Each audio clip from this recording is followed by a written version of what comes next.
Okay, so we're kind of all up to speed and we've kind of recapped on the stuff from last week. So what we're going to do now is we're going to take that second menu that we've made and we're just going to start adding some buttons there. So this is something that a lot of people might have already kind of covered in their own projects, but I just wanted to talk through like a couple of kind of tips and tricks in terms of stuff that you can kind of work on. So we pop back in on Unreal.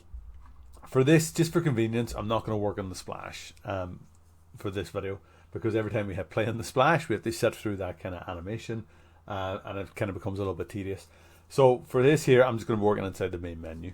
So we know that as soon as main menu starts, it opens up creates a widget and adds it to the viewport, and it's called UI second menu. So if I double click on this, we can pop in here. So this is what we're going to be working on. So Unreal the widget editor in Unreal is a little bit kind of fiddly in terms of using sometimes. So it kind of works a little bit like Photoshop layers and kind of groups, where it'll try and categorize stuff together. So what I find is the easiest way to work in Unreal, and this is again just my personal preference, I find that using panels is a really kind of nice way to kind of organize stuff. So from here, like, you can search for these if you want. So you can actually search up here, but I know that kind of what I'm looking for is a vertical box. Okay, so if I drag and drop that in, so from here now I can kind of scale this. You'll notice it's got like an anchor point assigned it as well. So the first thing that I normally do is I'll set my anchor point to be dead center. So that basically means like whenever we're working on different kind of screens, that my widget will kind of move around as appropriate whenever we're scaled. So from here now I want to add a couple of buttons to this. So if I just search for button up in the palette here, now I can click and drag it into the scene, but what I'm going to do is I'm going to click and drag it onto the vertical box. And the reason I'm doing this is whenever I click and drag it, you notice that straight away these now fill the vertical box. And the reason for that is they're children of the vertical box. So now I can turn this off and the visibility of all those things go off. So on each of these buttons as well, you notice we've got like some different options. So we can modify the alignment. So at the minute these are like horizontally aligned, I can left align them, I can right align them. But what I like to do is I like to do a horizontal fill to begin with. Okay, so that means that these buttons will always kind of fill this kind of panel.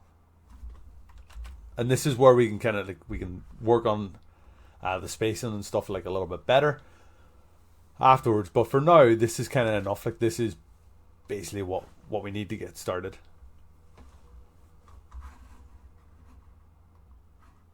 So with the buttons in place, the next thing I would normally do is I normally name them over here in the hierarchy.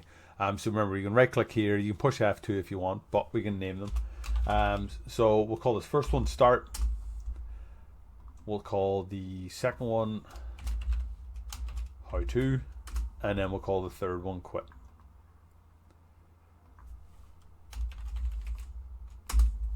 Now it's going to be a little bit hard for us to kind of like tell what these buttons do, because they're just kind of solid buttons. They all look exactly the same. So if I was to hit compile and then play, they look exactly the same, but you can see now straight away they're starting to react like buttons.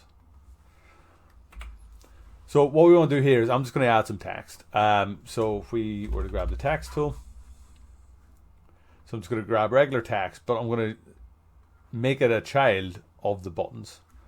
Okay, so we're going to add 3 text elements. Click and drag and drop them on there. So now what I can do is I can change this text to be the names of the buttons in question. Okay, so we got start, we got how to, and then we've got quit.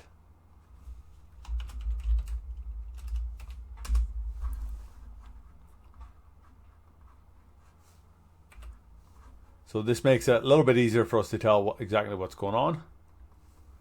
So from here now we might want to add a little bit of scripting for these buttons. So like we kind of looked at last week, there's the graph editor inside here. And we can now call on events based on those buttons. Okay, so you notice here they're kind of present. So underneath the variables, they're here. So their start, at the very bottom, you can see I've got these different options. So on-clicked, on-pressed, on-released, on-hovered, on-unhovered. So on-clicked, we can now call an event. So we'll do a quick print string to begin with. We'll say play game. On clicked, we'll do another one for how to.